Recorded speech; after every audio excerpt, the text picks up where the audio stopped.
সমবেত সমুপস্থিত ভক্ত সজ্জন মণ্ডলী, মমতাময়ী মাতৃমণ্ডলী, বীরভূম পাকুড় জেলা থেকে আগত সকল নামট ভক্তবৃন্দ, বয়োজ্যেষ্ঠ সম্মানীয় গুরুভ্রাতা গুরু ভগ্নীগণ, সকলকে আন্তরিক অভিনন্দন, প্রীতের শুভেচ্ছা, ধন্যবাদ এবং বৈষ্ণবীয় যথাযথ সম্মান, শ্রদ্ধা ও সশ্রদ্ধ প্রণতি জ্ঞাপন করছি। কিছু বলার পূর্বে কলিযুগ পাবনমাতৃ ভগবান শ্রী চৈতন্য মহাপ্রভু দিব্য আবির্ভাব লীলাভূমি, এই লীলাভূমিতে অবস্থান, লীলাভূমির গুণমহিমা কীর্তন, লীলা বিজড়িত এইসব অপাকৃত বিষয় আমরা শ্রবণ, কীর্তন, দর্শন, নর্তন সব কিছুর মাধ্যমে দিব্য আনন্দ অনুভূতি করি। তাই সেই আনন্দময় বিগ্রহ ভগবান শ্রী চৈতন্য মহাপ্রভুর তার অপ্রাকৃত দিব্য কথা বলার মতো ব্যক্তিগত যোগ্যতা আমার নেই, যদিও পরম পূজ্য পরমারাধ্য শ্রী শ্রীমৎ গৌরাঙ্গ প্রেম স্বামী মহারাজ আসার কথা ছিল। গতকালও আপনারা দেখেছেন উদ্বোধনীতে তার বিশেষ শারীরিক অসুস্থতার জন্যে তিনি উপস্থিত হতে পারেন। তো তার স্থলাভিষিক্ত হয়ে তার কৃপাশীর্বাদ মস্তকে ধারণ করে আপনাদের কাছে বলার চেষ্টা করব। তাই তার শ্রীচরণ কমলে আমি ভক্তিপ্লুত সশ্রদ্ধ প্রণতি নিবেদনপূর্বক তার অহেতুকী কৃপা আশীর্বাদ ভিক্ষা করি। মদীয় গুরু পাদ পদ্ম শ্রী শ্রীমৎ জগদ্ধাত্রী স্বামী শিল গুরু মহারাজের শ্রীচরণ কমলে আমি সশ্রদ্ধ ভক্তিপ্লুত প্রণতি নিবেদনপূর্বক তার অহেতুকী কৃপা ও আশীর্বাদ ভিক্ষা করি। এখানে সমস্ত ধামভূষণ এই যোগপীঠের সমস্ত সন্ন্যাসী, আচার্য, বৈষ্ণববৃন্দ সকলকে আমি যথাযোগ্য সম্মান, শ্রদ্ধা ও সশ্রদ্ধ দণ্ডবোধ প্রণতি নিবেদনপূর্বক তাদের কাছে অহেতুকী কৃপা আশীর্বাদ প্রার্থনা করি। তদুপরি শ্রীমন মহাপ্রভুর শ্রীচরণ কমলে, সপার্ষদ গৌরহরি শ্রীচরণ কমলে বিনম্র প্রার্থনাপূর্বক তাদের অহেতুকী আশীর্বাদ প্রার্থনা করি। তা আমরা ইতিমধ্যে সবাই উপস্থিত হয়েছি এই ভগবান শ্রী চৈতন্য মহাপ্রভুর আবির্ভাব স্থলে। আপনাদের কেমন লাগছে? সত্যি সত্যি বলবেন। যারা বাইরে আছেন ভিতরে আসুন, কেননা এ কথা শাস্ত্রেও পাওয়া যায় না, বেদগম্য কথা। বেদ খুললেও এসব বিষয়ে পাওয়া যাবে না। আচার্য ধর্মান পরিচর্যা বিষ্ণুম বিচর্য তীর্থানি বিচার্য বেদান বিনান গৌরপ্রিয় পাদ সেবন, বিনান গৌরপ্রিয় পাদ সেবন বেদাদি দুষ্প্রাপ্য পদং বিদন্তি। জয় মহাপ্রভু কি জয়। তো বেদেরও দুষ্প্রাপ্য এই বিষয়। অনেক ধর্ম আচরণ করলে বা বর্ণাশ্রম আচরণ করলে কি হবে? অনেক তীর্থ ভ্রমণ করলে, তীর্থযাত্রা করলেও কি হবে? বিষ্ণু আরাধনা করেও কি হবে? ভিন্ন ভিন্ন শাস্ত্রের বিচার করেও কি হবে? যদি প্রেম পুরুষোত্তম ভগবান কলিযুগ পাবনবতারী, যিনি গোলকবিহারী কৃষ্ণচন্দ্র, তিনি সপ্রেম নামামৃতমৃত্যুদারম, সপ্রেম গোলকের প্রেম নাম নিয়ে তিনি এই স্থানে আবির্ভূত হয়েছেন। যদি তার এবং তার প্রিয় পারিষদবর্গে শ্রীপাদপদ্মের সেবা, তাদের কৃপা কটাক্ষ যদি না লাভ করতে পারি, তাহলে আমাদের এই এত ধর্ম আচরণ, বিষ্ণু আরাধন, তীর্থ ভ্রমণ, শাস্ত্রের বিচার করে কোনো বিশেষ লাভ হবে না। তো আমরা পরম সৌভাগ্যের ফলে এই মহিমামণ্ডিত দিব্য অপ্রাকৃত স্থানে এসেছি। এই স্থান লোকচক্ষের অন্তরালেই ছিল। মহাপ্রভুর নবদ্বীপ লীলা বা 48 বছর তার লীলা সমাপন করে যখন তিনি অপ্রকট করেছিলেন, কালের করাল গ্রাসে গঙ্গা মায়ের কৃপাতে এসব জায়গা সব লুকায়িত হয়ে গিয়েছিল, চিহ্ন ছিল না কিছুই। কিন্তু মহাপ্রভুর অপ্রকটের পর প্রায় 300 বছর পরে তারই কৃপাধন্য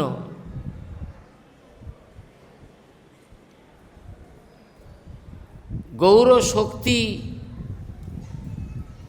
যার উপরে পূর্ণভাবে বিদ্যমান ছিল, গৌর শক্তি স্বরূপায় রূপানুগ বরায়তে,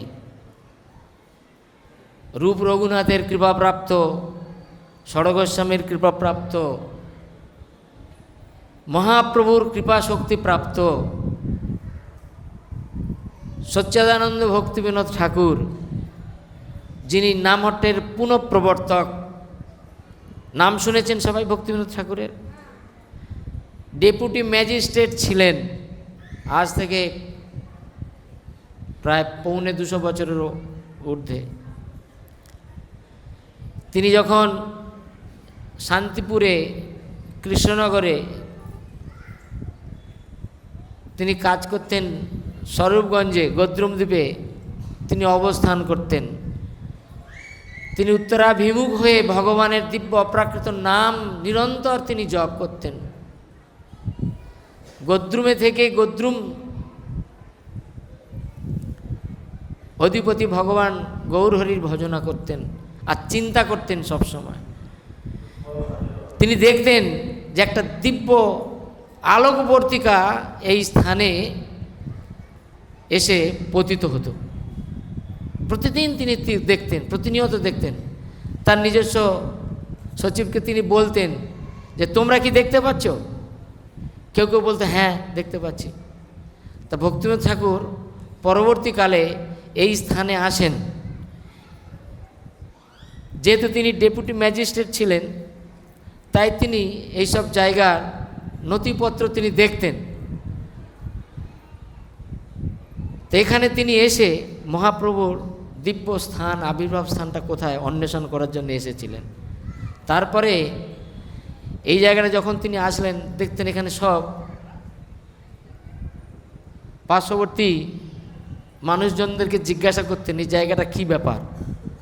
তাদের কাছে তিনি প্রত্যুত্তর পেতেন যে এই জায়গাটা এমন একটি বৈশিষ্ট্য রয়েছে, এখানে আমরা যা চাষ করি সব তুলসী হয়ে যায়। বুঝতে পারছেন তো? এইরকম রহস্যঘন বিষয়ে ভগবান সবসময় ভক্তের হৃদয়ে, শুদ্ধ ভক্তের হৃদয়ে প্রকাশিত হয়। ষড়ঙ্গ শরণাগতি হইবে যাহার, তাহার প্রার্থনা শোনে ষড়ঙ্গ শরণাগতি মাধ্যমে। দৈন আত্মনিবেদন গোপ্তৃত্বে বরণ, অবশ্য রক্ষিবে কৃষ্ণ বিশ্বাস পাল। কৃষ্ণ ভক্তির অনুকূল যাহা তাহা কার্য স্বীকার, আর কৃষ্ণ ভক্তির প্রতিকূল যাহা তাহা বর্জন অঙ্গীকার। তা আমরা যে বসে আছি নবদ্বীপের যে 9টা দ্বীপ, প্রথম দ্বীপ হচ্ছে অন্তর্দ্বীপ। এই অন্তর্দ্বীপকে কেন্দ্র করে বাকি আর 8টা দ্বীপ আছে। সীমন্ত দ্বীপ এদিকে, গদ্রুম দ্বীপ, মধ্যদ্বীপ, কোলদ্বীপ, ঋতুদ্বীপ, জন্নুদ্বীপ, মদদ্রুম দ্বীপ, রুদ্রদ্বীপ। বুঝতে পারলেন? গঙ্গার পূর্ব পাশে আছে 4টে দ্বীপ, গঙ্গার পশ্চিম পাশে আছে 5টা দ্বীপ। ঠিক যেমন যমুনার পশ্চিম পারে আছে 5টা বন। বৃন্দাবনে কটা বন? 12টা, দ্বাদশ বন। যমুনার পূর্ব পার্শ্বে আছে 5টা বন, আর পশ্চিম পার্শ্বে আছে 7টা বন। এই গঙ্গা কখনো কখনো ভাঙনের ফলে একটা দ্বীপ কখনো এদিকে আসে কখনো ওদিকে আসে, দুখণ্ড করে দেয়, সেটা হচ্ছে রুদ্রদ্বীপ। তো এই অন্তর্দ্বীপ মাঝখানে আছে, পদ্মফুল মাঝখানে কর্ণিকা, অন্তর্দ্বীপ, তাকে কেন্দ্র করে আর 8টা দ্বীপ রয়েছে। এই 9টা দ্বীপে আবার নববিধা যে ভক্তি আছে, শ্রবণম কীর্তনম বিষ্ণু স্মরণম পাদসেবনম অর্চনম বন্দনম দাস্যম সক্ষম আত্মনিবেদনম। এই অন্তর্দ্বীপ হচ্ছে আত্মনিবেদনাক্ষ ভক্তিপীঠ, তাই তো? তা প্রথমে আত্মনিবেদন না করলে কি করে আমি সুখী হতে পারবো বলেন? যদি আমরা কোনো কিছুতে, সর্বোপরি আমাদের পারমার্থিক জীবনে, আধ্যাত্মিক জীবনে, ভক্তি জীবনে যদি আমাদেরকে আসতে হয়, এসে যদি তার ক্রমোন্নতি করতে হয়, ক্রমোন্নতি করে যদি তার সার্থক বা সিদ্ধি লাভ করতে হয়, তাহলে আত্মনিবেদনের বিষয়টি প্রয়োজন আছে কি না? বলুন হ্যাঁ কি না? আত্মনিবেদন তুয়া পদে করি হইনু পরম সুখী। আত্মনিবেদন না হলে কায় মনোবাক্যে গুরু গৌরাঙ্গের চরণে যদি আমি সমর্পিত না হই, আত্মনিবেদন যদি না করি, তাহলে আত্মতত্ত্ব, ভক্তিতত্ত্ব, ভগবত তত্ত্ব জানতে কোনো দিন আমরা পারবো না। শুধু সময় যাবে, অনেক বছরের আমরা ভক্ত হয়ে থাকব, অনেক দিন চলে যাবে, কিন্তু যদি আত্মনিবেদন বিষয়টি না হয় আর গুরু গৌরাঙ্গের চরণে যদি সমর্পিত না হই, তাহলে ভক্তিতে আমরা কোনোদিন উন্নতি সাধন করতে পারবো না। কথা ঠিক আছে কি না? হ্যাঁ কি না? যদি থাকে জোরে হরিবোল বলুন। এটা একটা উদাহরণ দেওয়া হয়েছে কঠোপনিষদে, যে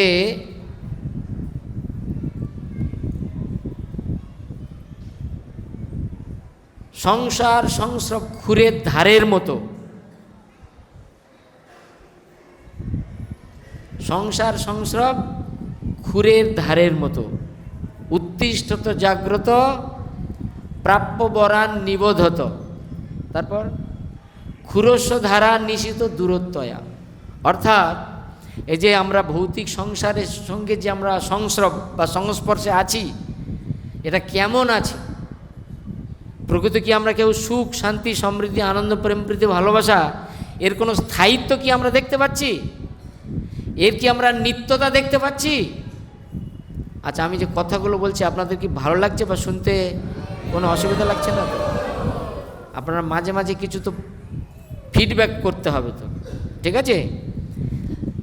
আমরা যে ভৌতিক সংসারে, জাগতিক সংসারে, নিজের নিজ সংসারে আছি, নির্বিঘ্নে, নিঃসংকোচে, নিঃসন্দেহে, ভালোভাবে উৎকণ্ঠা রহিত হয়ে, নিরুদ্বিগ্ন হয়ে কি আছি? কিছু বলুন হ্যাঁ কি না? সদা সর্বদা কি? সদা অনুদ্বিগ্ন দিয়া, সবসময় উদ্বিগ্নের মধ্যে আছে কি না? ভয় ভীতির মধ্যে আছে কি না?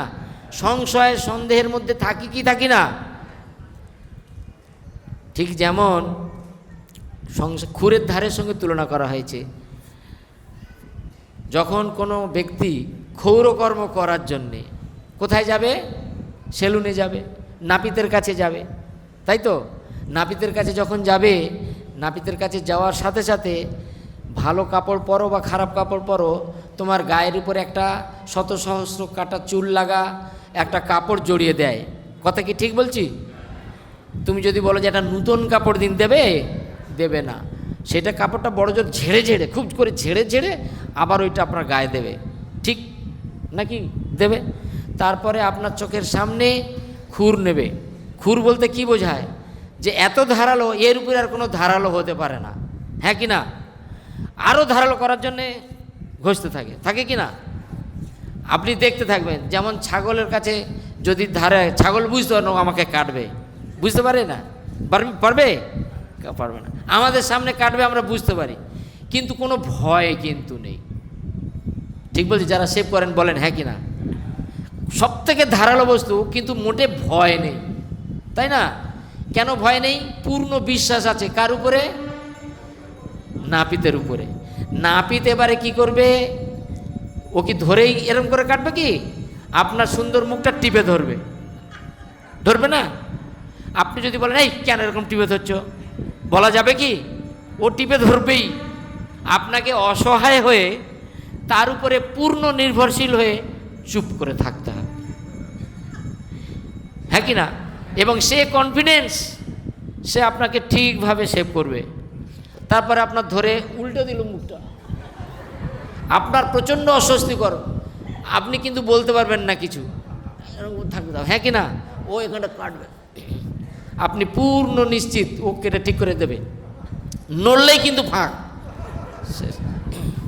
হ্যাঁ, হাসির কথা।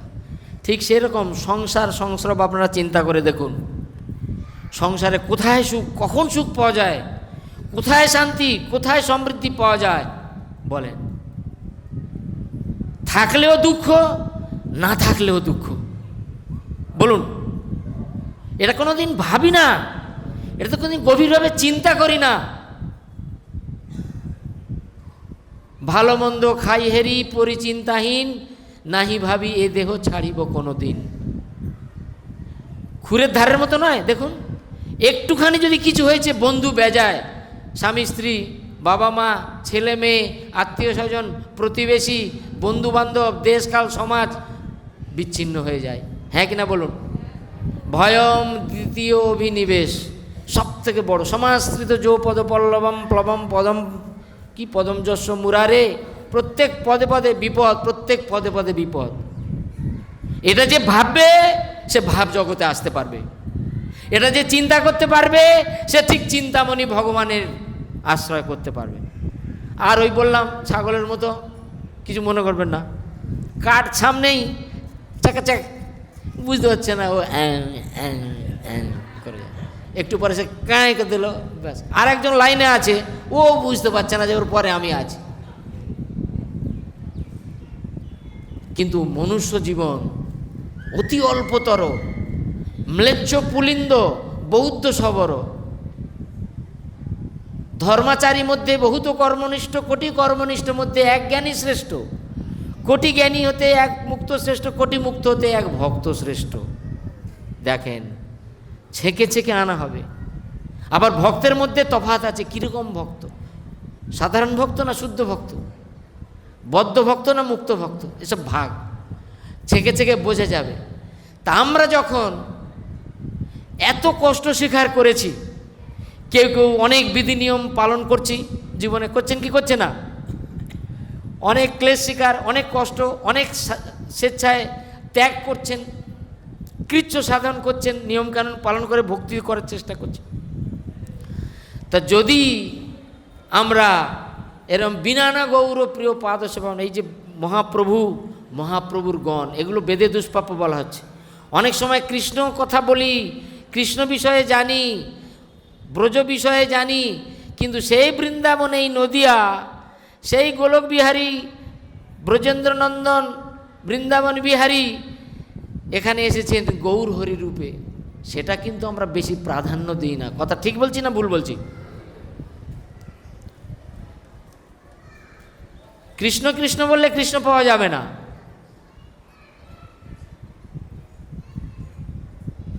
সময় বেশি গেলে অসুবিধা নেই তো? কৃষ্ণ কৃষ্ণ বললে কৃষ্ণ পাওয়া যাবে না। একটা গল্প ছোট্ট 2 মিনিটের মধ্যে বলে দিই। বৃন্দাবনের গল্প হলো, এই সেই বলতে গিয়ে আবার বৃন্দাবনের গল্প বলে দিলাম। বৃন্দাবনে এক ময়না পাখি কৃষ্ণ কৃপা লাভ করে। বৃন্দাবন সবাই জানেন তো কৃষ্ণের কৃপা, সবাই কৃষ্ণের সঙ্গে প্রেম আছে। তো পাখি শান্ত ভক্ত, সে ভাবলো কৃষ্ণের একটু বেশি কৃপা যদি পাওয়া যায়, দেখি আমি ব্রজধামে নন্দলয়ের সামনে দরজার পাশে গিয়ে কৃষ্ণ কৃষ্ণ কৃষ্ণ কৃষ্ণ বলছে। ময়না পাখি কথা বলালে বলে কৃষ্ণ কৃষ্ণ বলছে, সারাক্ষণ বলছে, দিনের পর দিন বলছে। কৃষ্ণ নন্দালয় থেকে বেরিয়ে, আপনারা সব গেছেন, টেরকদম্বের দিকে গিয়ে রাখাল বালকদের সঙ্গে গোচারণ ভূমিতে যাচ্ছে, ডেলি যাচ্ছে আসছে। ময়না ওখানে কৃষ্ণ কৃষ্ণ বলছে, কোনোই তার দিকে ফিরেও তাকায় না, বা তাকে একটু যে কৃপা আশীর্বাদ করবে তাও করে না। তখন সে আশ্চর্য হয়ে গেল যে কি ব্যাপার, আমি কৃষ্ণ কৃষ্ণ বলছি, অথচ কোনো কৃষ্ণ আমার প্রতি প্রসন্ন হচ্ছেন না, আমার একটু আশীর্বাদ করছেন না, আমার দিকে ঘুরেও তাকাচ্ছেন না। তো বলছেন না, কৃষ্ণ আমার প্রতি এইরকম আমাকে কৃপা আশীর্বাদ করছেন, আমি এখানে আর থাকবো না। চলে গেলেন সেখান থেকে বর্ষনায়। বর্ষনায় গিয়ে রাধারানীর বাড়ির সামনে সেখানে গিয়ে কৃষ্ণ কৃষ্ণ করতে লাগলেন। কৃষ্ণ কৃষ্ণ কৃষ্ণ কৃষ্ণ করছে, এমন মানে ময়না কত সুন্দর ডাকে না, কৃষ্ণ কৃষ্ণ শুনে রাধারানী ভিতর থেকে বলছে, কে আমার প্রভুর নাম ধরে ডাকে, এত সুন্দর সুমধুর কণ্ঠ, এমন সুরেলাভাবে আমার হৃদয় আকৃষ্ট করছে, কে করছে? গিয়ে দেখছে যে সুন্দর ময়না পাখি কি সুন্দর কৃষ্ণ কৃষ্ণ বলছে।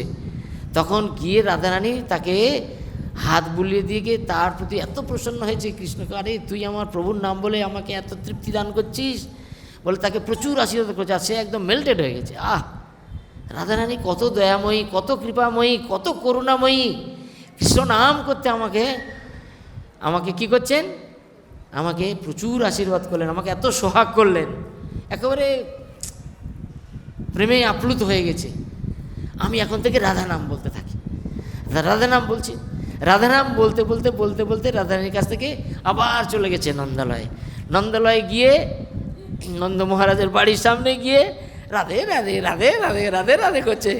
আবার ময়না পাখির এইরকম সুন্দর সুমধুর রাধারানীর কথা শুনে কৃষ্ণ বিদ্যুৎ, আরে কে আমার এরকম প্রিয়তমা রাধারানীর নাম করছে, এত সুন্দর এত করে বলছে। তখন বাইরে এসে দেখছে ময়না পাখি একটা এরকম রাধে রাধে বলছে, রাধে রাধে বলছে।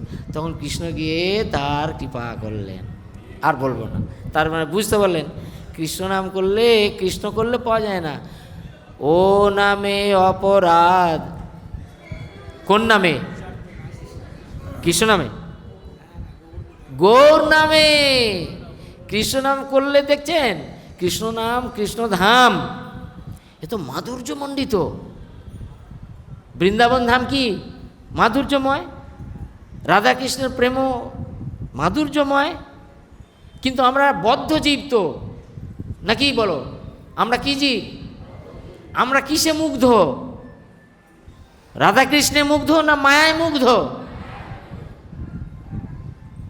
কি করে আমরা কৃষ্ণে মুগ্ধ? কৃষ্ণ বলবো কাক? আমি তো নিজের ইন্দ্রতৃপ্তির জন্য কৃষ্ণ বলছি। কথা ভুল বলছি না ঠিক বলছি?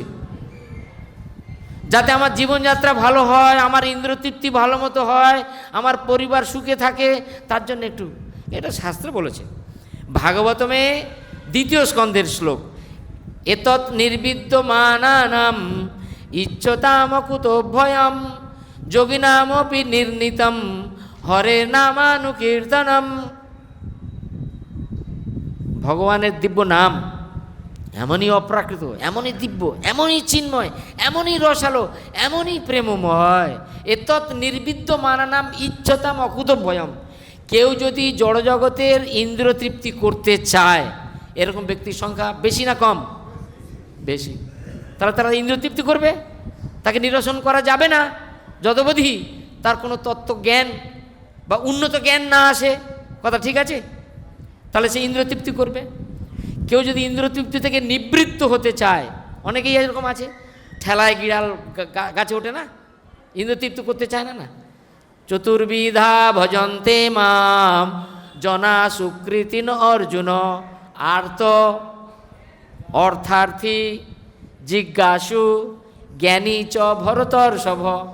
এরা আর্ত, তাই না? ঠেলা বিড়াল গাছ ওঠার মতো।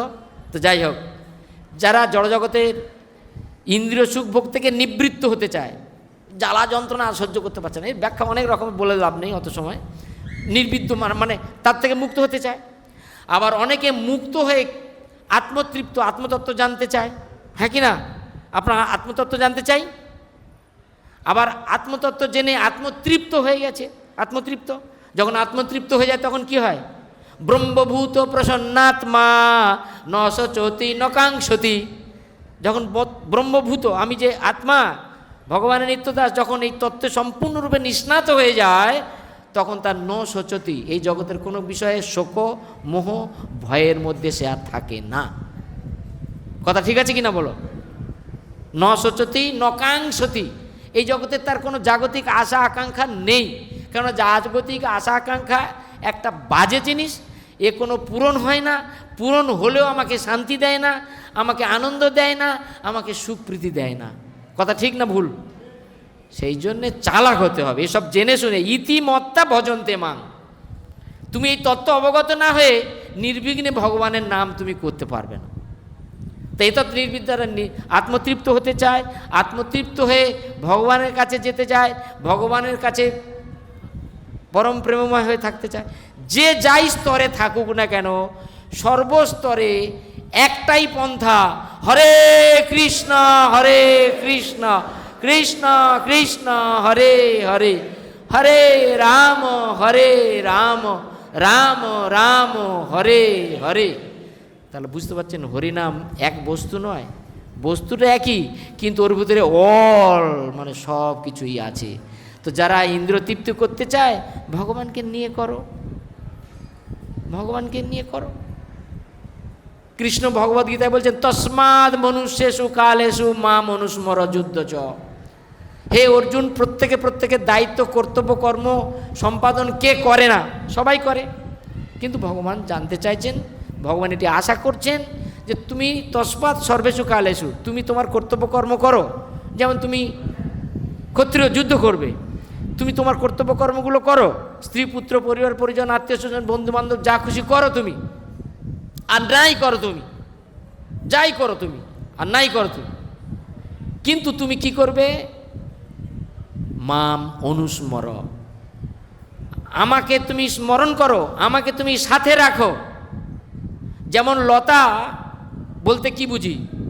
লতা মানে কি? লতা মানে কি? শক্ত কোনো কিছু না নরম কিছু? নিজে জ্বলতে পারবে না। লতা মানে কি বুঝবো? একটা লতা আর একটা বৃক্ষ। লতা বৃক্ষের আশ্রয়ে চলে না বৃক্ষ লতার আশ্রয়ে চলে? লতা বৃক্ষের আশ্রয়ে চলে। তা আমরা সব কি পাই বা কি? আমরা কি লতা না? লতা সব সময় সর্বকালে কারোর আশ্রয়ে চলবে। তো যে উদাহরণটা দিচ্ছিলাম, যে সব সময় আমাদের এই গুরু গৌরাঙ্গের গুরুদেবের আশ্রয় করে, বৈষ্ণব আশ্রয় করে আমাদের জীবনকে এগিয়ে নিয়ে যেতে হবে। সামান্য যদি স্বতন্ত্রতা প্রকাশ করি, তাহলে কেটে ফাঁক হয়ে যাবে। ক্ষুরস্ব ধারা বলা হচ্ছে, ক্ষুরের ধারের মতো। তাই সাধুগুরু বা গুরু গৌরাঙ্গের যে নির্দেশ, উপদেশ, শিক্ষা, আদর্শ, নীতি সিস্টেম দেওয়া হয়েছে, সেইটাকেই আমাদেরকে মানন করতে হবে, সেইটাকে আমাদেরকে ধারণ করতে হবে, সেইটাকে আমাদেরকে গ্রহণ করতে হবে, এবং সেইটার উপর আশ্রয় করে আমার জীবনকে এগিয়ে নিয়ে যেতে হবে। সেই জন্যে মহাপ্রভু এই জগতে তিনি পূর্ববর্তী লীলায় অর্থাৎ কৃষ্ণ লীলায় তিনি অসংখ্য অনন্ত লীলাবিলাস করেছেন। যে লীলাবিলাস করেছেন কোনো সাধারণ মানুষের সঙ্গে করেননি। তার নিত্য সিদ্ধ পার্শ্বদেরকে নিয়ে ব্রজধামে ব্রজভূমি লীলাবিলাস করেছেন। কিন্তু কৃষ্ণের ইচ্ছা, কৃষ্ণের নির্দেশ কি ছিল? যে আমি সমহম সর্বভূতেষু ন দেশোস্তি ন চ মে প্রিয়, আমি তো সকলের জন্য সমান, হ্যাঁ কি না? তাহলে ওখানে লীলা করলেন নিত্য সিদ্ধ পার্শ্বদেরকে নিয়ে। এমনকি তৎসময় তৎকালীন যুগে স্ত্রী, শূদ্র, অন্তজ এদের কোনো বৈদিক ক্রিয়া কার্যে বা এই সমস্ত কার্যে কোনো অধিকার ছিল না। কথা ঠিক বলছি কিনা? তো এইগুলো ভগবানের চিন্তা ছিল, কারণ সেই সমস্ত যুগের সেই সমস্ত ব্যাপার। কিন্তু তার ইচ্ছা ছিল আমি কলিযুগে যাব, কলিযুগে গিয়ে এই যে নিত্যসিদ্ধ পার্শ্বদের নিয়ে যে লীলা করলাম, যে প্রেম করলাম, সেগুলো সব রূপান্তর করে, কেন যেহেতু বদ্ধজীব কৃষ্ণে মুগ্ধ নয়, মায়ায় মুগ্ধ, তাই এটাকেও এমন রূপ নিয়ে যাব। সেই কৃষ্ণ হলেন মহাপ্রভু, সেই প্রেম নিয়ে আসলেন গোলকের প্রেমধন হরিনাম সংকীর্তন। যেমন ব্রজধামে গোকুল মহাবনে সব থেকে শ্রেষ্ঠ জায়গা, এবং গোকুলবাসীদেরকে আনন্দ সাগরে সদা সর্বদা নিমজ্জিত করে রেখেছিলেন। হ্যাঁ কি না? আমরা দামোদর লীলায় কি পড়ি? হ্যাঁ, আনন্দ কুণ্ডে সঘোষম নিমজ্জন্তম আখ্যাপয়ন্তম। ঠিক তদ্রূপ কৃষ্ণ তিনি গোলক বৃন্দাবন থেকে অভিন্ন গোলক বৃন্দাবন ভূমি এই যোগপীঠ গোকুল মহাবনে তিনি অবতীর্ণ হলেন। যখন তিনি অবতীর্ণ হলেন, কৃষ্ণ অবতীর্ণ হলেন, কৃষ্ণ অবতীর্ণ হয়ে যেমন গোকুলবাসীকে আনন্দ দিলেন, আপনারা ভাবুন, আপনারা সবাই অত্যন্ত মহিমান্বিত, অত্যন্ত ভাগ্যবান, ভাগ্যবতী, সাধারণ জেলার মতো নয়। কেননা আপনারা সবাই নিত্যানন্দ মহাপ্রভুর অভিন্ন কলেবর, তার ক্রিয়াশক্তি, বলরাম শ্রীমন নিত্যানন্দ প্রভুর আবির্ভাব স্থানের অধিবাসী।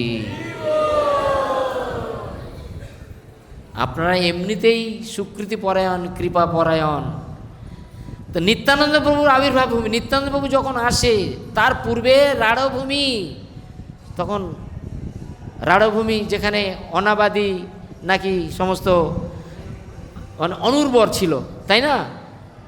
নিত্যানন্দ প্রভু জন্মগ্রহণ করার পরেই সমস্ত শুভ মঙ্গল, সমস্ত কিছু আনন্দ, সমস্ত কিছু শস্য শ্যামল, সব কিছু উন্নত হতে শুরু করলো। তো ভগবানের আবির্ভাব স্থান সাধারণ জায়গা নয়। তো মহাপ্রভু তিনি এই কলিযুগে সেই গোলক বৃন্দাবন থেকে তিনি এই স্থানে আসলেন, জন্মগ্রহণ করলেন। তৎকালীন সময়ে নবদ্বীপবাসী তারা স্ত্রী কন্যার বিবাহ কার্য, ভিন্ন ভিন্ন দেবদেবতা, বিশহরী, কালী, দুর্গা, লক্ষ্মী, সরস্বতী, ভিন্ন ভিন্ন পূজা অর্চনা, ভিন্ন ভিন্ন লৌকিক কার্যকে এত প্রাধান্য দিয়ে থাকতেন, সেটাকেই তারা ধর্মের অনুষ্ঠান, উৎসব বলে তারা মনে করতেন। খুব মানুষের মুখে হরিনাম আসতো না। তো মহাপ্রভু যখন আসলেন তখন তিনি কি করলেন? তখন মহাপ্রভু আসলেন কখন? ফাল্গুনী পূর্ণিমাতে, যখন কোটিচন্দ্র সুশীতল মহাপ্রভু আসলেন, তখন চন্দ্রগ্রহণ হয়ে গেল। কেন? দেখলেন যে চন্দ্র, যে গৌরচন্দ্র যিনি অবতীর্ণ হচ্ছেন গোলকবিহারী ভগবান কৃষ্ণ, আর সেখানে যদি আমি, কারণ চন্দ্রগ্রহণ মানে পূর্ণিমা চন্দ্রগ্রহণে সবাই কি করেন? বিভিন্ন ধরনের সংস্কার করেন, স্নান আদি করেন। চন্দ্রগ্রহণ হলে কি হয়? সব স্নান করে। তো সেই তখন কি হলো? চন্দ্র দেখলো যে গৌরচন্দ্র আবির্ভূত হচ্ছেন, আর আমি কিভাবে উদিত হব? তাই তিনি লুকিয়ে গেলেন, রাহু গ্রাস করলো, চন্দ্রগ্রহণ হয়ে গেল। আর সেই সময় মহাপ্রভু কি করলেন? জন্মগ্রহণ করলেন, চন্দ্রগ্রহণ হলো।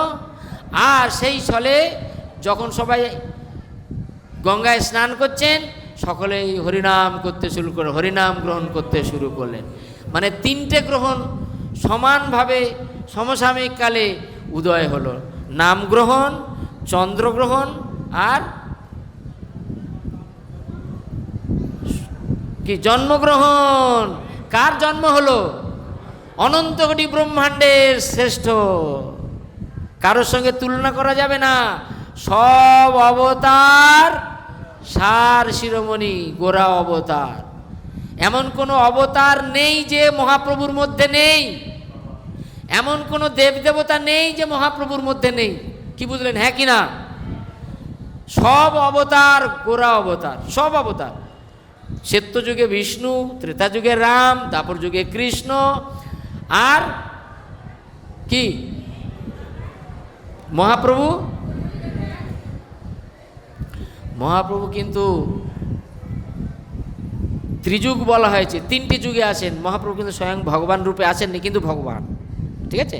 আচ্ছা, এবার যত যত অবতার, যত যত যুগে, যত যত যা কিছু, সব মহাপ্রভুর মধ্যে আছে। সেই জন্যে মহাপ্রভুর যিনি আরাধনা করবেন, কারোর আরাধনা বাকি থাকবে না। অনেক সময় দেখা যায় ভারতবর্ষের ভিন্ন ভিন্ন জায়গায় এখন হয়েছে, কৃষ্ণ আরাধনা করে, রাম আরাধনা করে, ভিন্ন ভিন্ন বিগ্রহের আরাধনা করে, কিন্তু মহাপ্রভুর আরাধনা করে না। কিন্তু মহাপ্রভুর আরাধনা যে না করবে সেই কলিযুগে প্রেম পাবে না। বুঝতে পারছেন? মহাপ্রভু এই যুগেই প্রেম নিয়ে এসেছেন। আর যে মহাপ্রভুর আরাধনা করবে সে ব্রজধামে চলে যাবে। কেননা শ্রীকৃষ্ণ চৈতন্য রাধাকৃষ্ণ নহে অন্য, রূপানুগ জনেরও জীবন। তাই মহাপ্রভু এই জগতে আসলেন। এখানে সচিমাতা, জগন্নাথ মিশ্রের এই জন্মের অনেক কাহিনী। জন্মগ্রহণ করার সাথে সাথে মহাপ্রভু এখানে অপ্রাকৃত দিব্য লীলা বিলাস করলেন।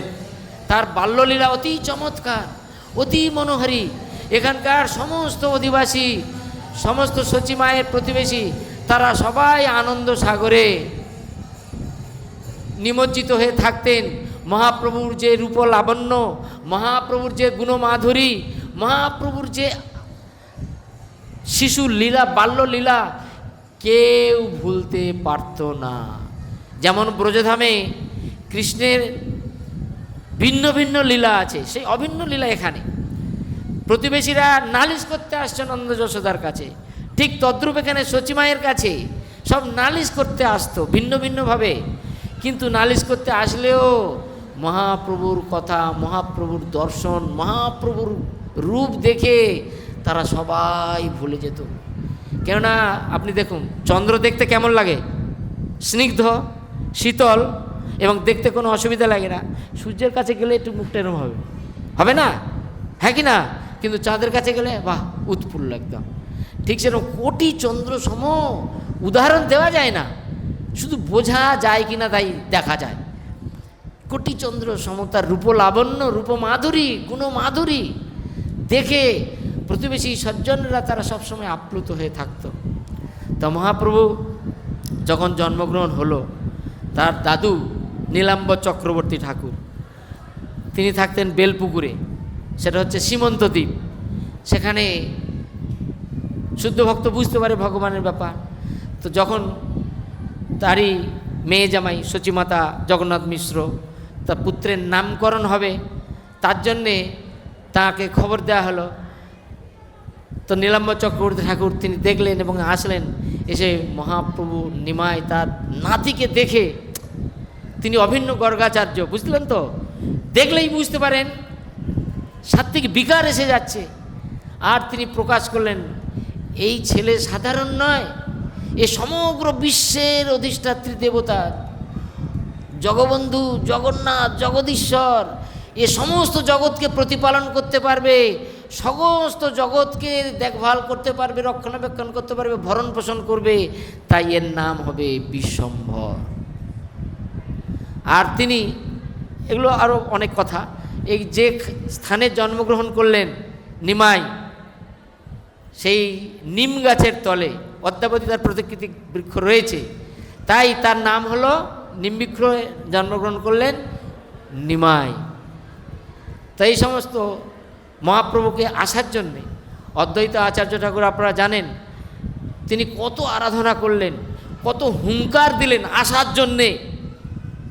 যিনি অভিন্ন বিষ্ণু তত্ত্ব, অদ্বৈত, দ্বৈত নয়, ভগবানের সঙ্গে এক, অদ্বৈত অচ্যুত তত্ত্ব, যিনি মহাবিষ্ণু এবং সদাশিবের অবতার, যিনি গঙ্গা, তুলসী, শালগ্রাম দ্বারা আরাধনা করলেন এই জগতের দুঃখ মোচন করার জন্যে, কৃষ্ণ ভক্তি প্রদান করার জন্যে। জগতের মানুষ যেইভাবে সব কৃষ্ণ ভক্তিবিহীন হয়ে ভিন্ন ভিন্ন কর্ম করছে, তাই তার আরাধনা, তার ডাকে সাড়া দিয়ে মহাপ্রভু এসেছিলেন। তো মহাপ্রভু এখানে এসে সকলকে আকর্ষণ করেছিলেন, সকলকে আকর্ষণ করে এখানে একত্রিত করেছিলেন। আর এখানে অপ্রাকৃত দিব্যলীলা করছেন। যখন মহাপ্রভুর নামকরণ হলো, তারপর তার অন্নপ্রাশনের অনেকবিধ লীলা হলো। শিশুরূপে অনেক তৈর্তিক বিপ্রের অন্নভোজন করলেন। কৈশোরে তিনি যখন আস্তে আস্তে যখন হাঁটা শিখলেন, হাঁটা না হামাগুড়ি দিচ্ছেন, হামাগুড়ি দিতে দিতে দিতে দিতে যখন তিনি এগিয়ে যাচ্ছেন, তখন সামনে একটা সুন্দরভাবে কি যাচ্ছে জানেন?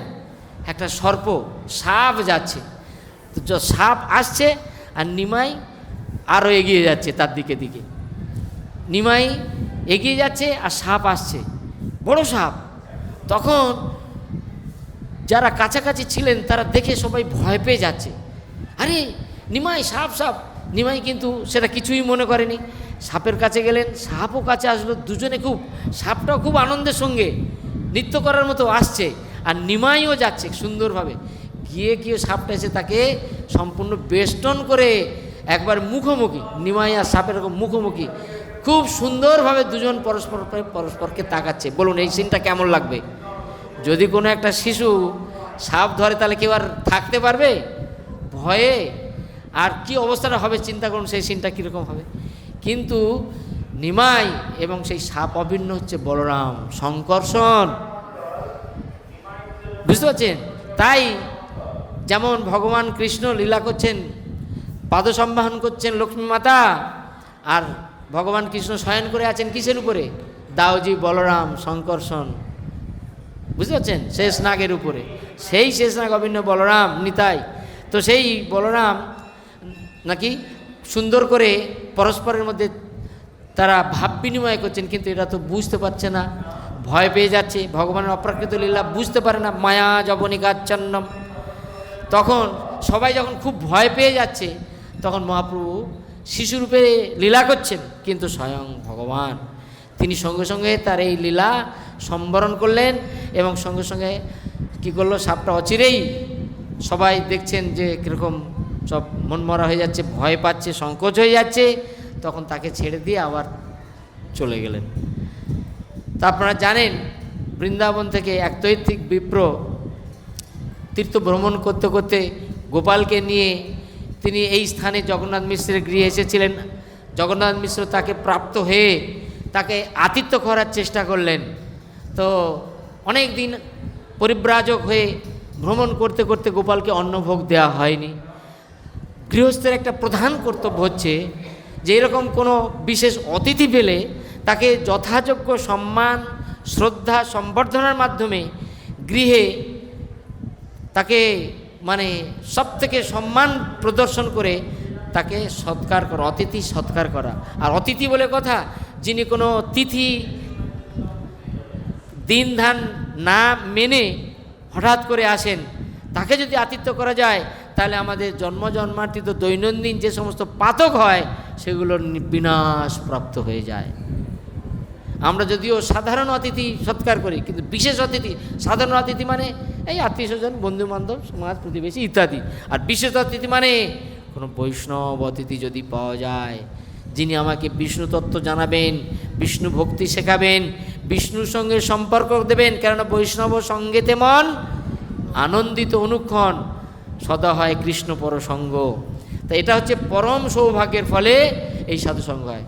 ভক্তিস্তু ভগবত ভক্ত সঙ্গেন পরিযায়তে সৎসঙ্গ প্রাপ্যতে পুম্ভি সুকৃতই পূর্ব সঞ্চিতই। তো এইভাবে অপ্রাকৃত দিব্য লীলা সমস্ত হয়েছে এই সব স্থানে। তীর্থ দৈত্বিক বিপ্রকে প্রাপ্ত হয়ে জগন্নাথ মিশ্র তাকে আতিথ্য করলেন, তাকে সুন্দর রান্নাবাঞ্জন ব্যবস্থা করে দিলেন, সুন্দর সব ব্যবস্থা করে দিলেন, পাক করার সমস্ত ব্যবস্থা করে দিলেন। দৈত্বিক বিপ্র খুব আনন্দের সঙ্গে, কেন অনেক দিন পথ পরিশ্রমে ক্লান্ত, আর গোপালকে অন্নভোগ দিতে পারেনি, যা ছিল ফল টল ইত্যাদি ইত্যাদি তাই দিয়েছিলেন। তা তিনি খুব খুশি, আজকের অন্নভোগ হবে। তো অন্নব্যঞ্জন রান্নাদি করে যখন সায়ান্নে তিনি গোপালকে ভোগ দেবেন, সুন্দর করে পদ্ধতি অনুসারে গোপালের ভোগ টোগ নিয়ে এসে যখন দিয়ে অর্ধনির্মিত নেত্রে তিনি ভোগ দেবেন, মন্ত্র বলছেন, ভোগের মন্ত্র, নম ব্রহ্মণ্য দেবায় গো ব্রাহ্মণ্য হিতায় চ জগদ্দিতায় কৃষ্ণায় গোবিন্দায় নমো নমঃ। তা যেই মন্ত্র বলেছেন, সঙ্গে সঙ্গে যেই গৌর, সেই কৃষ্ণ, সেই জগন্নাথ, যাকেই আপনি দিন সবাই পাবে। যেই মন্ত্র উচ্চারণ করেছে, সঙ্গে সঙ্গে নিমাই এসে সেই ভোগটা খেয়ে ফেলেছে। ও যখন চক্ষু তাকিয়েছে, তখন সঙ্গে সঙ্গে দেখুন, ভোগ নিবেদনের কথা এখানে বলবো না। ভোগ নিবেদনটাও কোনো মেকি ব্যাপার নয় যে দিলাম রান্না করে হয়ে গেল। অনেক ভাবের দরকার, অনেক প্রীতি স্নেহ ভালোবাসার দরকার, হ্যাঁ কি না? যেমনটি আপনি যেমন তেমন খাবার এনে আপনার বাচ্চার কাছে দিলে হবে? বাচ্চাকে ডাকবেন, কত প্রীতি করবেন, কত ভালো করে বাবা খা, বাবা খা বলে মুখে তুলে দেবেন, হ্যাঁ কি না? ভগবানকে এই ভাব লাগবে। যাকে ও বিষয়ে বেশি বলবো না। এসে বললেন, তা যেই চক্ষু খুলে দেখছে, হায় হায় নিমাই সেই ভোগ খেয়ে ফেলছে। তখন হায় হায় হায় হায় হায়, যেই এরকম চিৎকার করেছে বিপ্র, তখন সঙ্গে সঙ্গে জগন্নাথ মিশ্র বাড়ি সব ছুটি ছুটি, কী হচ্ছে, কী হলো, কী হলো, কী হলো? বলে আমার এই ভোগ, হায় হায় হায় হায়, আমার এই ভোগ আজকে অনিষ্ট হয়ে গেল, এই নিমাই এই ভোগ খেয়ে ফেলেছে। তখন তো অবস্থা খারাপ, হায় হায় এ কী হলো? নিমাই কেন তুমি এরকম কাজ করলে? তো নিমাইকে ধরে তাড়াতাড়ি করে নিমাইকে একটু বকাবকি করলো, নিমাইকে ধরে অন্যত্র রেখে দিল, অন্যত্র জায়গায় রেখে দিল। তখন আসে তো ভোগ গোপালকে দেওয়া হলো না। তখন তৈত্তিক বিপ্র তিনি বললেন, তো জগন্নাথ মিশ্র তাকে অনুরোধ করলেন যে তুমি আর একবার ভোগ রন্ধন হোক। আর বলছে না না ঠিক আছে, আজের ভগবানের ইচ্ছা হয়তো ফলমূল খেয়ে থাকবেন। বলছে না না না না, আপনি আবার ব্যবস্থা করুন। আবার ভোগ সব পরিমার্জন করে রান্নাবান্নার আয়োজন করলেন। তো বিপ্র কী করবেন, কারণ যজমানের সন্তুষ্টি করতে হবে, নিজের না হোক যজমানের সন্তুষ্ট করতে হবে, অনেক সময় আমরা বলি। তো সেই রকম আবার রান্নাবান্না হয়ে আবার ভোগ দিয়েছে। আবার ভোগ দিয়ে নিমাইকে কিন্তু রেখে এসছে একবার এখান থেকে মানে মাসির বাড়ি চৈতন্য মঠ, ওখানে নিয়ে রেখে এসছে। ইতিমধ্যে রান্নাবান্না হয়ে আবার অনুরূপ ভোগ টোগ নিবেদন করেছে। আবার যখন মন্ত্র বলেছে নম ব্রহ্মণ্য দেবায় গো ব্রাহ্মণ্যই চ, সেই আবার নিমাই সেই এসে ভোগ খেতে শুরু করেছে। আবার চোখ তাকিয়ে দেখছে সেই নিমাই পূর্বের মতো সেই খেতে শুরু করেছে। হায় হায় হায়, আমার ভোগ নষ্ট হয়ে গেল। তখন আবার বাড়ির থেকে ছুটে এসেছে, তখন বিশ্বরূপ ছিলেন, সবাই ছুটে এসেছে। এসে বলছে কী হলো, কী হলো? দৈত্যিক বিপ্রয় এসে দেখছেন নিমাই সেই ভোগ খেয়ে ফেলছে। তখন মিশ্র প্রচণ্ড রেগে গিয়েছে, মারবার উপক্রম। তখন বলছে না না না, থাক থাক থাক থাক, আমার গোপালের হয়তো খাবার কোনো ইচ্ছা নেই আজকের, সেই জন্য এইরকম বারবার হলো। তো যাই হোক, আপনারা কিছু মনে করবেন না, আমি আবার কোনো পাকা ভোগ দিই, ফল টল ভোগ দিই, আমার এতেই হবে। তো কিছুতেই কিছু হচ্ছে না। তখন বিশ্বরূপ এসছে। বিশ্বরূপ বলছে না, গৃহের মঙ্গল, বাড়ির মঙ্গল, আমাদের সকলের মঙ্গল, আপনি কৃপাপূর্বক অতিথি সৎকার যদি না করা হয় তাহলে আমাদের কোনো উন্নতি হবে না, বা গৃহস্থ হিসাবে আমাদের ভগবানের আমাদের প্রতি প্রসন্ন হবেন না। আপনি কৃপা করে আর একটিবার রন্ধন করুন, সব ব্যবস্থা করে দিই। বলছে না না, থাক থাক। তারপরে যখন নাছোড়বান্দা, তখন তৃতীয়বারের জন্যে ভোগ প্রস্তুত হওয়ার সব আয়োজন হয়ে গেল, ভোগ রান্নাবাঞ্জন হয়ে গেল, এইবারে ভোগ হবে। ব্রাহ্মণের তো তৈত্তিক বিপ্রের সতর্ক আছে, কত দুবার ডিস্টার্ব হয়ে গেল, এবার ভালো করে হবে। সব সুন্দরভাবে সব কিছু ব্যবস্থা, ভোগের সব কিছু করে চুপচাপ ভোগ নিয়ে ভগবানের কাছে দিয়েছেন। আর এদিকে ভগবান শিশু নিমাই, দেখুন এই সমস্ত বোঝা যাবে না, নিমাই সাক্ষাৎ ব্রজেন্দ্রনন্দন। হ্যাঁ, ব্রজেন্দ্রনন্দন হইল যেই, শচীসুত হইল সেই, অন্তর্যামী নিমাই।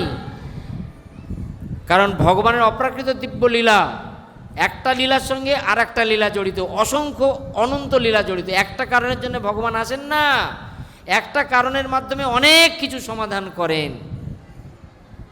জন্ম কর্ম চমে দিব্যম এবং যোবেত্তি তত্ত্বত তক্তা দেহম পুনর্জন্ম নৈতি মামেতি সো অর্জুন। নিমাই এইবারে তার যোগমায়ার প্রভাবে, সকলকে দৈবী মায়ার প্রভাবে সকলকে একদম নিদ্রাচ্ছন্ন মতো করে, মানে সে বুঝতে পারবে না কেউ, সেই রকম পরিবেশ তৈরি করে দিলেন। আর এবারে ব্রাহ্মণ তৃতীয়বারের মতো তিনি সুন্দর করে ভোগ নিয়ে ভোগ নিবেদন করলেন, আচমন করলেন, মন্ত্রতন্ত্র বললেন, নম ব্রহ্মণ্য দেবায় গো ব্রাহ্মণ্য হিতায় চ জগদ্দিতায় কৃষ্ণায় গোবিন্দায় নম নম। দিব্য একটা আনন্দ অনুভূত হচ্ছে তার ভগবানের, কেন শুদ্ধ ভক্ত। আর সুন্দরভাবে নিমাই এসে সুন্দরভাবে তার সেই অপ্রাকৃত কি যেন তদহম উপহিতম অস্নামী প্রযতাত্মন, এত প্রযত্ন মানে প্রকৃষ্ট রূপে যত্ন করেছে, ভোগে প্রকৃষ্ট রূপে যত্ন করেছে না। আপনি যখন রান্না করছেন তখন আপনার চিন্তা এটা আমার ছেলে খাবে, ছেলে যেটা খাবে সেটাই রান্না করবে, তাই না? তাই না কি না? ছেলেটা ঝাল পছন্দ করে, ঝাল দেবো না, ছেলেটা কি সেই রকম না? সেরকম ভগবানের জন্য ভগবান কি চায় সেটা যদি না করো, নিজে ঝাল খাবো তরকারিটা ঝাল, নিজে লাল খাবো তরকারিটা লাল, কোনো মহাপ্রভু খাবে? মহাপ্রভু খাবে? ভগবান অসহায় না, কি করবে? বলছে যত করসি যত স্নাসি, তুমি যা খাও আমাকে দাও, তা তুমি যেটা খাও আমাকে দাও, আর কী করা যাবে? নেই মামার থেকে কানা মামা ভালো। মহাপ্রভু বললেন, ভগবান বললেন ঠিক আছে, কেউ তো দেয় না, ও তো দেয়, তো ঝাল দিচ্ছে দিক, পরে বুঝিয়ে দেবো যে দেখো ঝাল খেয়ে আমার কী হয়েছে কালটা। যেমন এক ব্রাহ্মণ গরম পায়েস দিল, তার হাত পুড়ে গেল, গরম পায়েস দিল সাক্ষী গোপাল নাকাতে হাত পুড়ে গেল। তো সেই রকম এটা ভাবতে হবে, ভগবানের সঙ্গে প্রেম চাই। যেমন ছেলের সঙ্গে প্রেম আছে, ভগবানকে সেবা করতে গেলে, ভগবানের লীলা বুঝতে হলে প্রেম লাগবে। তুমি তো আমার, আমি তো তোমার, কি কাজ অপরধনে, তাই না? তখন নিমাই প্রযত্নের ভোগ, নিমাই যত্ন করে এসে সব খেয়ে নিলেন। এইবারে চোখ খুলে দেখলেন সাক্ষাৎ সেই নিমাই। নিমাই যখন চিৎকার করছে, নিমাই মা ভই, মা ভই, মা ভই, কেউ তো সাড়া দেবে না এখন, কারণ সবাইকে মোহিত করে দিয়েছে, এখন আর কেউ আসবে না। এইবারে দেখো তুমি এভাবে কেন চিৎকার করছো, তুমি কেন এইভাবে আচরণ করছো আমার সঙ্গে? তুমি কাকে ভোগ দিয়েছ? গোপালকে ভোগ দিয়েছ? দেখো গোপাল, ব্যাস। মহাপ্রভু গোপাল নয় কি? গৌর গোপাল, জয় গৌর গোপাল ভগবান কি, অভিন্ন গোপাল। সব রূপ দেখলেন। বিপ্র দেখে কি মনে হয়? আপনি যেটা কল্পনা করেছেন, আপনি যেটা চিন্তা করেছেন, আপনি যেটা স্বপ্ন দেখেছেন, আপনি যেটা হৃদয়ে ধারণ করেছেন, এর বহু উদাহরণ আছে, বহু গল্প আছে। দেখেন আমাদের দক্ষিণ দিনাজপুরে আছে বানাসুরের গড়, আমি এখান থেকে ভুল হয়ে গেলে বলবেন আবার। সেখানে বানাসুরের কন্যা ছিল উষা, বুঝতে পারছেন? যে উষা অনিরুদ্ধ বিয়ে করেছে, কৃষ্ণের নাতি। সেই উষা ব্যারিকেডের মধ্যে থাকতেন, তার অনেক পরিচারিকা ছিল, স্বাধীনভাবে থাকবে। আগেকার দিনে মেয়েরা থাকতো অন্তপুরে। স্বপ্নে শুধু চিন্তা করেছে, একটা রূপলাবণ্যময় ছেলের চিন্তা করেছে, মানে স্বপ্নে চিন্তা করে স্বপ্নের বস্তুকে প্রেম করেছে। তার রূপ, তার যৌবন, তার কথা, তার আচার ব্যবহার, স্বপ্নের মাধ্যমে যা দেখেছে, দেখে পরের দিনে স্বপ্ন তো দেখেছি, সে তো বাস্তব নয়। স্বপ্ন দেখে মনে একটু সংকোচ করে বসে আছে। তার সুন্দর সুন্দর অভিজ্ঞ, সুন্দর সুন্দর গুণময়ী সমস্ত বন্ধু সখাই ছিলেন। তারা দেখছে উষা এত মনমরা হয়ে কেন এরকম হয়ে আছে, কি ভালো লাগছে কি লাগছে না? বলবো নাকি বন্ধ করব? তাহলে শোনেন, তখন বলতে চায় না কিছুতে, একটা লজ্জা লাগে, বলবে কি করে? তো অনেক পেড়াপিড়ি করার পরে উষা সব কথা বলল। তার প্রধান যে সখী ছিল, সে বলছে, তার নাম ছিল চিত্রলেখা। সে বলছে, আরে এ তো তুচ্ছ ব্যাপার, তুমি স্বপ্ন দেখেছো, তুমি যে রূপ দেখেছো, তুমি যে তোমার সেই স্বপ্ন বালক দেখেছো, তুমি তার সঙ্গে এত প্রেম বলছো, তা তুমি এটা সংকোচ করছো কেন? তুমি আমাকে জানো, আমি যদি না নিয়ে আসতে পারি তাকে তোমার এখানে, তাহলে আমার নাম চিত্রলেখায় না। বলো তুমি পৃথিবীর ত্রিভুবনের যেখানেই থাকুক, সেখান থেকে আমি একটা তুলে নিয়ে আসবো, সমস্ত সিকিউরিটি আছে, ঘেরা আছে, তার ভিতর থেকে এইরকম কথা বলছে। ঠিক আছে, কীভাবে সম্ভব? বলছে হ্যাঁ সম্ভব, বলো তুমি। আমি এক কাজ করছি, আমি ছবি আঁকবো, তুমি যা স্বপ্ন দেখেছো, আমাকে যা বলেছো আমি সেইভাবে ছবি আঁকবো। চিত্র সঙ্গে সঙ্গে সমস্ত সে মানে স্বর্গের এই মর্তলোকে সমস্ত রাজা রাজা রাজকুমার সমস্ত বিভিন্ন ধরনের ছবি রেখেছে, তার স্বপ্ন অনুসারে সব ছবি এঁকেছে। এঁকে বলছে বলো কোনটা তোমার স্বপ্নের পুরুষ, তুমি দেখে বলো। ত্রিভুবনে সবার সব দেখে দেখে দেখে দেখে একটার দিকে চোখ পড়ল উষার, যা স্বপ্নে দেখেছে অবিকল অ্যাজ ইট ইজ সেই চিত্রের মধ্যে ধরা পড়েছে। ও তখন বলছে এইটা, তখন চিত্রলেখা বলছে এইটা, যোগ বলে চিত্রলেখা দেখলো এই পুরুষ আছে দ্বারকায় শয়নে, যে আছে সে হচ্ছে অনিরুদ্ধ। চলে গেল যোগ বলে, সে অনিরুদ্ধকে সেখান থেকে নিয়ে আসলেন। কেউ বুঝতে পারল না দ্বারকার, বুঝতে পারছেন? সেখান থেকে তুলে নিয়ে এসে সেই পানাসুরের গড়ে সেই সমস্ত সিকিউরিটি পরিহিত তার ভিতর থেকে এনে একদম উষার কাছে তুলে দিলেন। ব্যাস, এবার উষার কাছে তুলে দিতে উষা তো প্রাপ্ত হয়ে খুবই খুশি, খুবই আনন্দ, মানে এই আনন্দের আর সীমা নেই। এইভাবে বেশ কিছুদিন যায়, কারণ সেখানে আর কোনো পুরুষ ছিল না, একাই সেই অনিরুদ্ধ আর সব উষা আছে আর সব তার সখীরা আছে। ইত্য অবসরে দেখছেন সিকিউরিটিরা যারা সৈন্য সামন্ত, তারা দেখছে যে উষাকে আগে যেমন দেখা যেত এখন তেমন দেখা যাচ্ছে না। কেননা পুরুষের সংস্পর্শ পেলে যেমন মেয়েদের দেখতে লাগে কিছু সেই রকম দেখতে লাগছে। সন্দেহ সংশয় হলো, সঙ্গে সঙ্গে রাজার কাছে খবর দিল। কে রাজা? বানাসুরের খবর দিল। বানাসুর এই সংবাদ পেয়ে প্রথমত তো বিশ্বাস হয় না, তারপরে যখন বিশ্বাস হলো এসে দেখলেন, অন্বেষণ করে দেখলেন সত্যি, কারণ ইতিমধ্যে আসতো না বানাসুর, কিন্তু এখন এসে দেখছে যে একটা সুন্দর, মানে মুগ্ধ হয়ে গেছে, বানাসুর দেখে মুগ্ধ হয়ে গেছে। এবং এর সঙ্গে থেকে উষা রূপলাবণ্য আরও বেড়ে গেছে। তখন সেই বানাসুর প্রচণ্ড কি হলেন বলেন? প্রচণ্ড খুশি হয়েছে, কারণ স্বয়ম্বর সভা নিজেই করে নিয়েছেন। কিন্তু এতই ক্রোধান্বিত যে তার সীমা নেই। বাড়ি বংশের একটা সম্মান আভিজাত্য আছে না, স্বয়ম্বর নিজে কি করে করতে পারে, ওই আমাদের মান সম্মানে আছে বলে প্রচণ্ড রেগে গেলেন। তা যাই হোক, পরবর্তী সময়ে যুদ্ধের প্রয়োজন পড়ে গেল, আটকে দিল। তো এই জন্যে সেই অপ্রাকৃত ভগবান তখন কী করলেন, কৃষ্ণ আসলেন, বলরাম আসলেন, দ্বারকাবাসীরা খবর পেলেন, তারা আসলেন, যুদ্ধ করলেন, তারপর উষা অনিরুদ্ধকে দ্বারকায় নিয়ে চলে গেলেন। তা কিসের জন্য এটা বলছিলাম, কি উদাহরণ দিতে গিয়ে? এবার বলুন। নিমাই মহাপ্রভু তিনি কি করলেন না, সবাইকে তিনি মুগ্ধ করে দিলেন, দিয়ে বললেন যে হে বিপ্র, জন্মে জন্মে তুমি আমার দাস, তাই এই জন্মে আমি গৌরাঙ্গ মহাপ্রভু রূপে এসে আমি নবদ্বীপে অসংখ্য অনন্ত লীলাবিলাস করব, আমি বদ্ধ জীবদেরকে কৃষ্ণ প্রেম প্রদান করব। তাই এই লীলা তুমি দেখতে পাবে, কিন্তু এই লীলা তুমি কাউকে বলতে পারবে না, বলবে না, এইসব বেদগোপ্য লীলা তুমি বলবে না, তুমি এখানেই অবস্থান করো।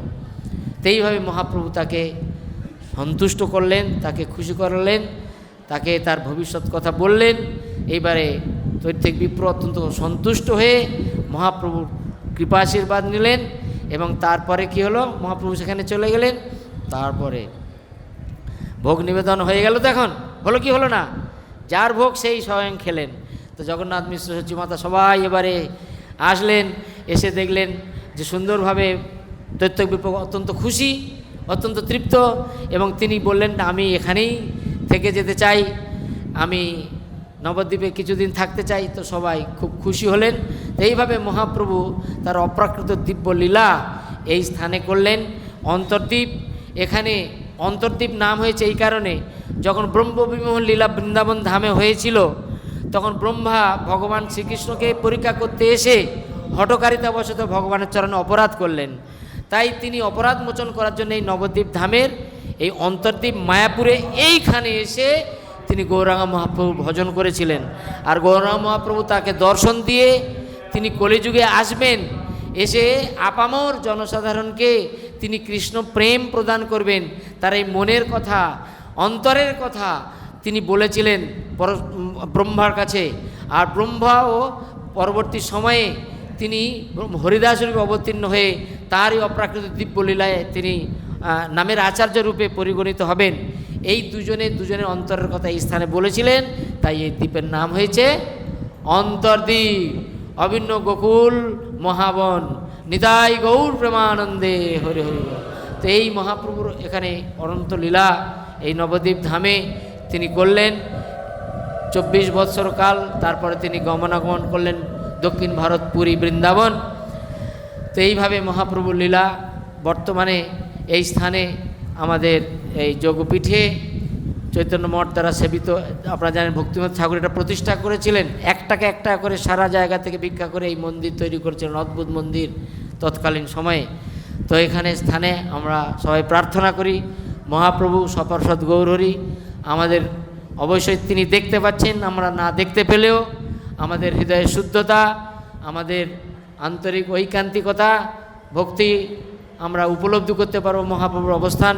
আর আপনারা সবাই নিত্যানন্দ প্রভুর দিব্যধামেরই অধিবাসী, আপনাদের হৃদয়ে আনন্দ রয়েছে। মহাপ্রভু নিত্যানন্দ প্রভুর কৃপাধন্য আপনারা দারুণ করে মহাপ্রভুর বাণী প্রচার করবেন, মহাপ্রভুর নাম প্রচার করবেন। নিজেদের সর্বত্রই কবে জীবে দয়া হইবে উদয়, নিজ সুখ বলি সুদিন হৃদয়। কালকে পূজ্যপাদ পদ্মনাথ প্রভু বলছিলেন গুরু মহারাজের নির্দেশ যে শুদ্ধ হরিনাম কিভাবে হবে, শুদ্ধ আনন্দ কিভাবে পাবো। শুদ্ধ হরিনাম, শুদ্ধ আনন্দ তখনই পাবো যখন একটা বদ্ধজীবের কাছে আমি হরিনাম প্রচার করব বা হরিনাম তাকে দেব। তা আশা করি সবাই আনন্দ পাচ্ছেন, আরও থাকবেন, আরও শুনবেন। আপনারা গিয়ে বেশি করে প্রচার করবেন। সামনে আছে রথযাত্রা, বিশেষ করে রামপুরহাটের অধিপতি দেবতা আমাদের বলগৌর প্রভু, তিনি খুব সুন্দর রথযাত্রা করেন। এবং আপনারা সমস্ত বীরভূম, পাকুড়ের সকল ভক্তবৃন্দ ভিন্ন ভিন্ন জায়গায় অনুষ্ঠান হয়, অনুষ্ঠানকে কেন্দ্র করে নয়, নামহট্টকে কেন্দ্র করে অনুষ্ঠান করবেন। নামের হাটের শ্রীবৃদ্ধি সাধন, নামের হাটের প্রসার প্রচার, নামের হাটের উৎকর্ষতা যত বাড়াবেন তত নিজেদের উৎকর্ষ, নিজেদের বৃদ্ধি, নিজেদের সৌন্দর্য বাড়বে। নিতাই গৌর প্রেমানন্দে হরি হরি। বাঞ্ছা কল্পতরুভ্যশ্চ কৃপা সিন্ধুভ্যেব চ পতিতানাং পাবনেভ্যো বৈষ্ণবেভ্যো নমো নমঃ। হরি।